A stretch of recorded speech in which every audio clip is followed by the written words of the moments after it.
The Bills are a team, of course, making the playoffs last year. They have quite a few needs, but nothing like absolutely pressing on their football team.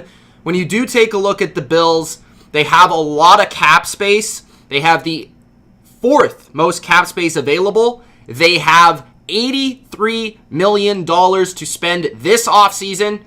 Of course, it doesn't all have to be spent this offseason, but this offseason is really interesting for the Bills because I feel like if there's an offseason where you could overtake the Patriots in the last 10 years, it's this offseason. If there was a season where you could win the AFC East, it's this season of the past, like, I don't know, since Tom Brady and Bill Belichick have been around running the Patriots. And with all the uncertainty surrounding Tom Brady, with all the uncertainty surrounding the Patriots, and as the Patriots continue to get older, I think this only opens the opportunity for the Buffalo Bills to sneak in there, win the AFC East, and I do think there'll be a team that will be in contention for the playoffs. So let's take a look at their team needs, starting off with the offensive line. So the Buffalo Bills, they want to build a strong offensive line, and actually last night, shout out to my boy Adam who goes to school with me. He is a Bills fan, and he let me know that they are really, really into building this offensive line, and I could see why. I agree with him. You know, they spent money on Mitch Morse at center. They like Dion Dawkins at left tackle. Outside of that, though, they don't really love anyone on the offensive line. You have Feliciano at right guard, who could be upgraded, but he's not bad. I believe he ranked 35th from PFF at right guard, at guard this year. So he's a starting caliber guard, but he's nothing really special. I think left guard is the spot where you could see them go out and potentially pay money to upgrade that spot.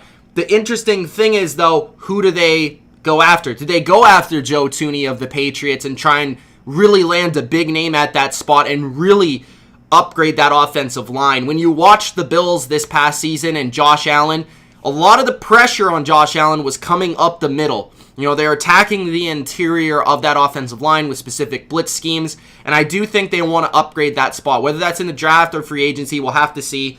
There's not a lot of high-profile guards in free agency. There's Graham Glasgow, there's Joe Thuney.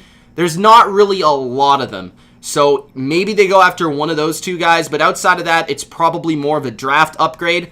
When you're looking at Cody Ford, he's the interesting case of this offensive line, because last year he struggled at right tackle. I think he ranked below the 70s by PFF at tackle, so he was not a starting caliber tackle, even though he started for the Bills, a playoff team, at right tackle. So the question is, he was a second round pick last year. Do they move him off of the right tackle spot to guard, or do they and potentially replace him at tackle and maybe pay for a tackle like maybe Brian Bulaga or somebody like that? Maybe they really swing for the fences and go for like Conklin. I don't know. They could upgrade that spot and move Ford to guard, or they could keep Ford there. Now, outside of the offensive line, edge is a big position that I think the Bills should be targeting. Trent Murphy, he's older now, same as Jerry Hughes. Both of them cost a lot of money. And specifically Trent Murphy, if they did actually want to cut Trent Murphy, they could, if they wanted to.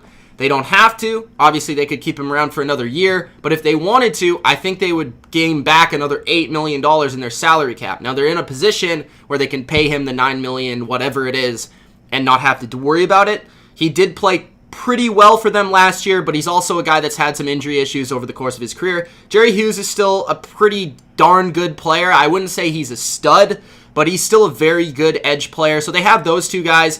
The question is, Shaq Lawson might be leaving in free agency, who was a lot better last year, a high draft pick in the past. Do they decide to replace him? Do they decide to draft somebody? Do they decide to go after a free agent? I know I've brought up Mario Addison. I brought up a trade for Yannick Ngakoue at defensive end. Jordan Phillips at defensive line in the interior is another guy who is a free agent. He had 9.5 sacks or 10 sacks last year, so he is a pass rusher, pure pass rusher. That's the interesting thing. Does Ed Oliver develop into that type of guy, or do they have to maybe add another pass rushing interior guy or just an edge guy? And the thing about the NFL now is that these guys kind of play interchangeably.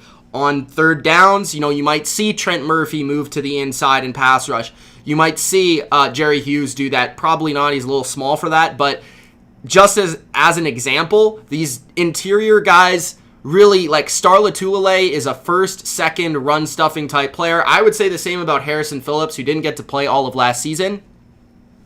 He is a good player, but he's mostly just known for stopping the run. So what do they do there on the defensive line to add some pass rushing depth if Jordan Phillips does not return? And what do they do at the edge position? There's so many names here. Just look at Ngakwe, Clowney. Do they go after Armstead, Fowler, Judon, Dupree, Griffin? If he goes and leaves Minnesota, I think that would be a great fit. Robert Quinn, I think, would be a very good fit. Like I said, Addison. I think Vic Beasley would be interesting. I mean, Bruce Irvin. There's a lot of guys here. Ogba is a lower tier guy that I think would be nice. Claiborne, even as a third down pass rusher, would be interesting. There's like 25 names at the edge position in free agency. So if there's one position they go after in free agency, it's got to be edge. Now, besides that, wide receiver and tight end.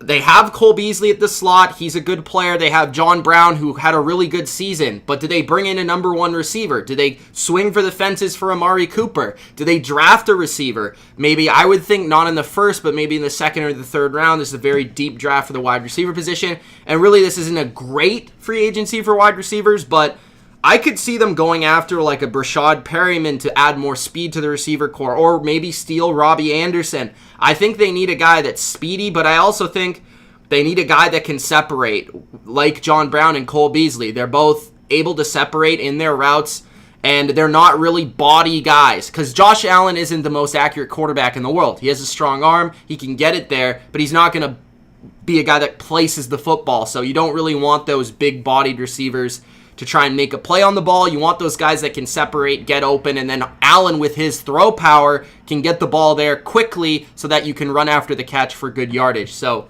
we'll have to see what they do at that position.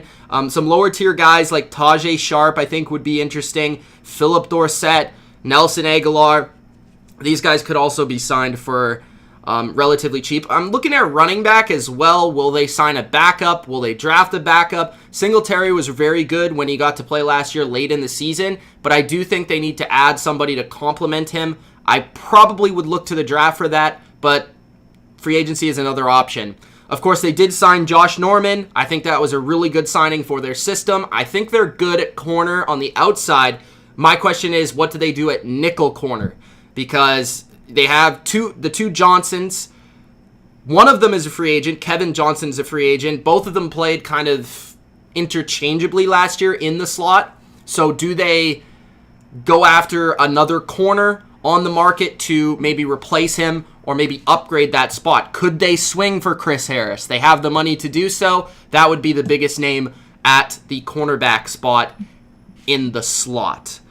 Guys, let's I don't know what I'm going to do for the comments. I think I'm going to, if you guys have any specific, I'll look if you guys have any specific team-related questions for the team that I'm talking about.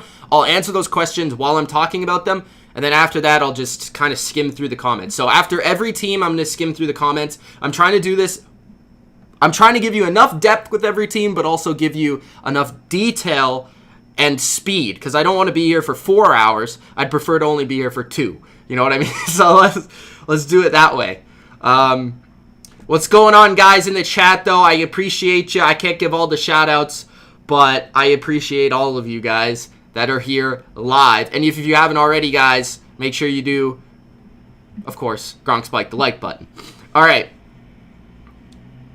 AJ Green is interesting. I don't think AJ Green would be the right player for Buffalo. We'll talk about AJ Green a little bit later. All right, so the Bills, they're done. The Bills are interesting, though. They have a lot of money to spend. I think they will spend it. I just think that it should be on the positions of edge, possibly slot corner, and offensive line. If they're going elsewhere, I think that's going to wait for the draft. Maybe they sign some lower tier players for defensive depth at safety or linebacker in free agency, but I don't think they're going to swing huge at those positions because they don't need to, because they have players there. And they also need to think about the future because they're a young team like Tre'Davious White, and these type of players need to be signed in the future. So you got to think about that as well.